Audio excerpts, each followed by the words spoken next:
Thanks for joining us on the program, everyone. What began as a tweet has now quickly ignited into a diplomatic storm. U.S. Senator Ted Cruz and a handful of American lawmakers are accusing the Nigerian government of presiding over what they call a Christian genocide.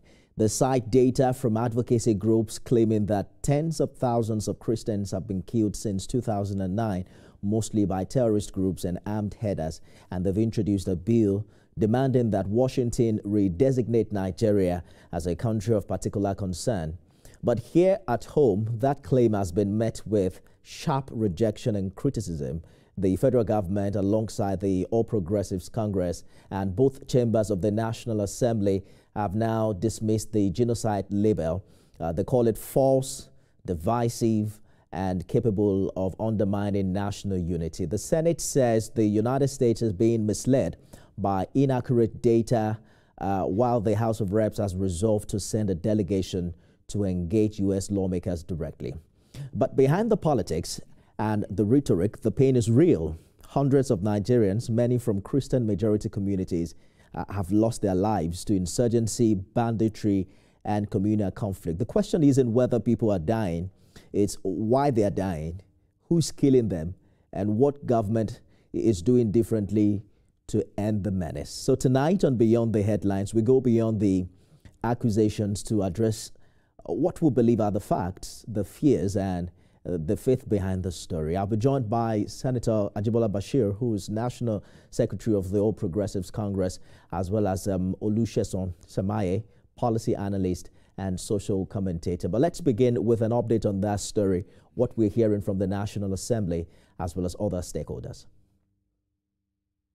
Did you know that the House of Reps has condemned the United States while also seeking the United States bill seeking to designate Nigeria as a country of particular concern over alleged persecution of Christians in the country? The lawmakers insist that insecurity in Nigeria is complex and multi-causal, and according to them, it's driven by insurgency, criminal banditry, farmer-header conflicts, communal disputes, a long list of issues affecting citizens of all faiths. Jokadisa has more in the... Well, we'll bring you that update subsequently. Let's bring in a National Secretary of the All Progressives Congress, who joins me live from our Abuja studio for more on this development. Distinguished, thank you for joining us on Beyond the Headlines. Yeah, good evening, Nifemi. How are you? Terrific. Glad to have you join us just right on time. So the federal government and by extension, the All Progressives Congress, we've heard them reject the word genocide. And we've had quite a number of reactions coming from stakeholders in that regard. If there's no religious genocide, why does it often appear that Christians are the victims in places like the Middle Belt and parts of the North Central? What would you say is driving those optics? I think it is rather unfortunate that some politicians in the United States of America who are not seized of the facts of the challenges of insecurity in Nigeria are making statements that is not rooted, in fact. To talk about genocide, I think the plain dictionary meaning of genocide will not apply to anything that is happening in the context of insecurity in Nigeria. You are talking of genocide as systematic use of violence with a view to exterminate a particular race or religion or tribal group. I think that cannot fit into what is happening in Nigeria. And just as the House of Representatives has correctly stated, we have violence incidents which border on criminality, manifesting in different dimensions: insurgency and banditry, armed conflict, and of course communal conflict. And this is not targeted at any particular religion, but it's unfortunate that when these indiscriminate attack occur, where they occur, they affect people irrespective of their faith or their age or their ethnic orientation. So to say that there is a genocidal attack on Christians in Nigeria is actually irresponsible. It's not rooted in fact, and is a motive in terms of trying to create a scenario that is not happening in our country. And of course, the present administration of President Bola Ahmed Tinubu has been doing much in being able to tackle the different manifestation of insecurity. And the manifestation of insecurity occur in different species in different parts of the country. In the eastern part of the country, which is predominantly a Christian-dominated area, you see IPOB trying to secede as from parts of Nigeria. When you see a predominantly Christian community and the attacks in that community, you cannot say that it is a religion that is even a minute minority that is perpetrating that particular attack.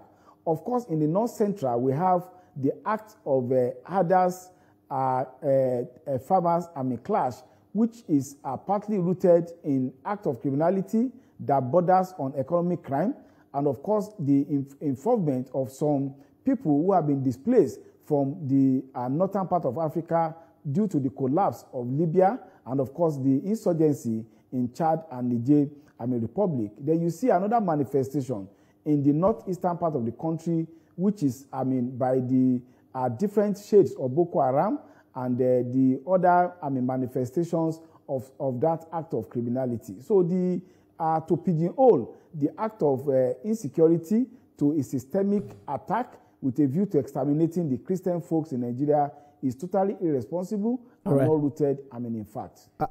I hear you, and we've also heard the Senate's position that the Christian genocide narrative is divisive and could threaten national unity. There are concerns, though, as to what point do you draw the line between rejecting that label and denying the crisis? Because regardless of labels, there's no denying that many of those who are killed are Christians, especially in Plateau and Benue. Why, for instance, has that violence persisted for so long? Is it a failure of intelligence, justice, or as some have said, political will? You see, one of the challenges we have in Nigeria is that we don't even look at the other side of development in what has happened. You will recollect that different manifestation of the act of insecurity has been in place even before the advent of the administration of the A.P.C.-led government some 10 years ago. But as far as the present administration of President Bola Tinubu is concerned, we have been able to see activities geared to stem the tide of the act of criminality which manifested. You have seen the scorecard read out by the National Security Advisor of actual extermination and, of course, many ringleaders of different bandits organizations, and as well as so-called cattle rustlers. You have also seen the development in the southeast, whereby the state of insecurity that pervaded the place has been reduced minimally. You have also seen the act of kidnapping also being tackled. Yes, we are not there. We must admit that there's still much to be done in being able to tackle insecurity. And in any event, the challenges of insecurity is a pervasive challenges, and the reason why we have government anywhere in the world is to tackle and to ensure security of life and property. It's going to be a continuous challenge, but to say that efforts are not being put in place in terms of equipping the military to be able to address these challenges, and of course also being able to use non-kinetic method in being able to address problems of insecurity will also not be the case in Nigeria. We look towards, and the president has said that we look towards possibility of decentralizing the Nigerian police along state line so that we'll be able to tackle headlong the problem of insecurity we have in Nigeria. It's a continuous challenge, but to pigeonhole it to issue of religious cleansing or genocide against a particular religion is quite unfortunate, divisive, and will actually not do justice to the effort being made by the present administration in tackling problem of insecurity in Nigeria. And in fact, it will only embolden those people whose trade mark is to cause mayhem for whatever reasons they are doing so. I hear the efforts of government. However, there are also damning reports like close to 10,000 persons reportedly killed in the past 2 years, according to Amnesty International. CAN, for instance, have stated that Christian lives are not statistics. And there are also evident questions like what government is doing differently to ensure that faith-based communities feel protected and that they are not targeted. Because whether or not you agree that this is right, it is the honest feelings of certain Nigerians in some quarters. The last time Mr. President was in Plateau, we mentioned that he had a closed-door meeting with Christian leaders in that regard. Would you say that government has underestimated the religious undertones of these attacks, or has the problem been the lack of decisive action against certain known perpetrators in some quarters? With respect, I would not say that is a case of religiously motivated attack unless you just want to, call apple, oranges. And some of these attacks are rooted in cultural acrimony, which is also largely, economical, particularly the question of cattle rustler, vis-a-vis, those people that are herders in the community, and in other dimension, herders vis-a-vis, farmers in some, community. So the root cause of this are motivated, and it will be quite, not helping to just pigeonhole it to one aspect, because until you're able to make a good, diagnosis, you'll not be able to make, correct prognosis to be able to attend to the, challenges that we have in the area of insecurity. Those challenges are rooted in the need for us, and which is what the present administration is doing to strengthen intelligence, strengthen the manpower in the area of security, and of course, use of technology in addressing problem of insecurity are part of the effort being made by the present administration. And of course, effort is also being made to target the funding sources of these criminal elements and their sponsor, so that they will be able to cut the life out of the resources that they are using in perpetrating this effort. But to say that there is a systematic attack on a particular religion, and when you talk of a faith-based community, I'd rather say that in every community in Nigeria, they are rather heterogeneous, and of course the attack on of these mindless people are egregious and will not discriminate against a particular religion. We have found instances of attack on mosque in Katsina, an attack on some other religious organization and religious body, irrespective of what they profess in terms of religion. So it is not correct. It will not help our effort to settle in down this heinous act of criminality to religious extermination or religious genocide. You have described not make politics out of serious issue of security. You have described the genocide tag as politically motivated. However, there are also genuine concerns about whether or not we can truly separate politics from perception when victims are buried every week. That has been our reality earlier this year, covering the development in the Middle Belt. And there are questions as to what concrete new measures beyond Operation Save Haven, kinetic responses, that is now being implemented by this administration to protect communities and also rebuild trust, especially in communities where attacks have been recorded for the umpteenth time. There are reports of certain communities even staging protests against the Nigerian military, saying they don't trust them. We've heard state governors saying, how did these perpetrators bypass roadblocks, by members of the Nigerian military? I mean, this is the reality that we have come to report earlier on this year. But let's take a short break, and we'll talk more about this after the break. Stay with us, everyone.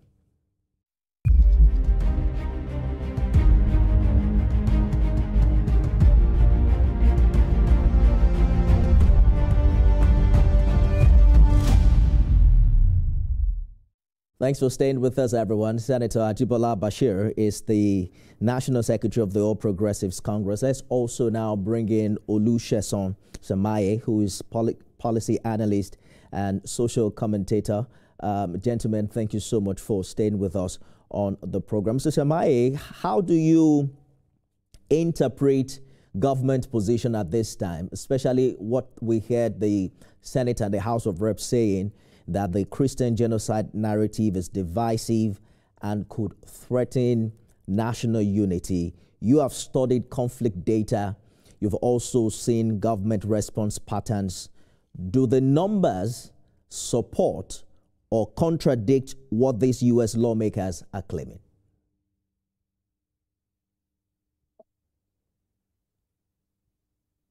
Hello, good evening. I really can't hear anything. Well, I'm asking if you think the numbers, as it is in Nigeria, the number of attacks and the victims recorded support or contradict the claims being made by U.S. lawmakers. Well, it seems we're having difficulties connecting with Mr. Samaye. We probably will get back to you subsequently. Let me bring in the distinguished. Critics have said that Nigeria lacks credible and transparent data on religious-based killings. And that makes it quite easy for foreign groups to come up with claims such as the one that we are discussing today to fill the gap with their own figures.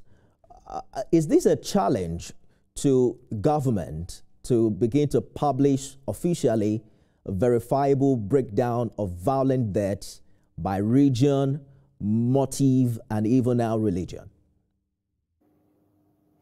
Yes, I will agree with you that our country is still challenged in terms of having accurate data for all purposes, not only in terms of security, but even in terms of education, health, and other ramifications. But be that as it may, it will not also be a basis for organizations or individuals to sit down in the confines of their offices offshore and cook up figure without even have access and knowing even the geographical configuration of the place where they are making their assertions they are making.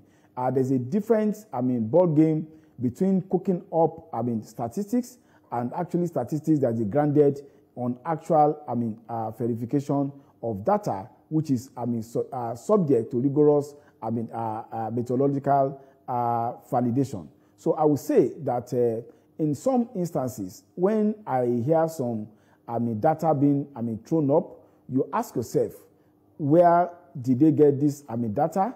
Was it just a matter of people just sitting in their room and coming up with what they consider as estimate? Were those, figure actual, in terms of proper validation of what transpired in the theater of conflict, particularly when some of these incidences occur, particularly in the wee hours, of the day, and in very remote, locations. So one of the challenges, which I think is also good for us moving forward, is that government authorities need to be, transparent. We also need to be able to ensure that we try, to get, credible data. But in an heterogeneous, society like Nigeria, where every community, no matter how small, is far from being, homogeneous, to say that an attack to a particular community, of course, in terms of demography, it will affect the larger, percentage of people who belong to a particular, coloration in that place. But to say that it's systematically affecting only a particular, community would, to say the least, be incorrect. For instance, you look at the demography, the large populations of people in the northwest are basically, Muslim, also in the north, east, where we also have theater of act of banditry and insurgency. Of course, in those locations, those that will be affected will be people who are basically Muslim, and of course, some Christians there will also be affected. So we need to really be very sincere and come up with verifiable, accurate data. And we also must be able to challenge the basis and methodology of those foreign organizations whose proclivity is to come up with figure to justify whatever funding they get from their government or some their so-called development organizations where they get their funding from. I hear you, and I also understand the narrative on the part of government. But, you know, perception is key. How can Nigeria engage the world on this matter without sounding defensive, acknowledging the pain, which is evident, but defending the truth? The challenge you have is, for instance, you also must interrogate even the available information that we also see on international news channel in United States of America. When there are school incidents of gunning down of the people or incidents of attacks in public, are they attacks that are religiously motivated? The reality is that criminal violence bordering on mass killing is almost worldwide. So we cannot be relying, and we are not defensive at all. We are just pointing out the critical fact that yes, we have problem of insecurity. We are using both kinetic and not kinetic method to address the problem of insecurity. We have had successes, and we are still having some challenges. These are the truths that we are not running away from. But to begin to put a motive, religious or political coloration to what basically are acts of criminality will not help us in addressing those challenges. The number of killings that were reported in the Middle Belt this year requires that a journalist like me even begin to take half sessions for mental health. You know, sometimes they say you read the news and it turns your belly, and you begin to put yourself, you begin to now have contact with people who have immediate families who have been affected, whose livelihood and entire life has been turned upside down because of these incessant attacks. I want us to speak to the heart of the matter, you know, politics aside, and whether or not, you know, the government that we speak for is involved. From a policy and moral standpoint, what would justice look like for these communities that have suffered repeated attacks, whether they are Christian, Muslim, or otherwise?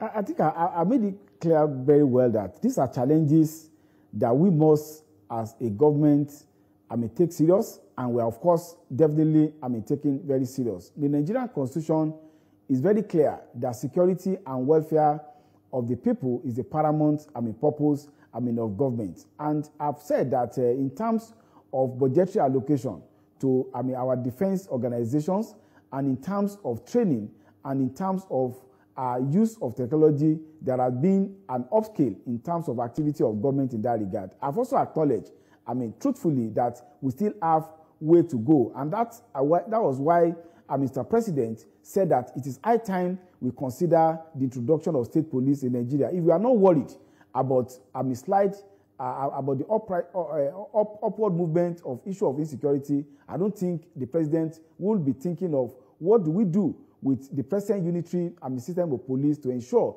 that we address. So we are not resting on our horse. We are also, not pretending. Senator, allow me to jump in quickly, because I remember we had a conversation on Independence Day on this matter, and one of my panelists was saying, what is the Tinubu administration waiting for 2 years into its tenure about the state police thing?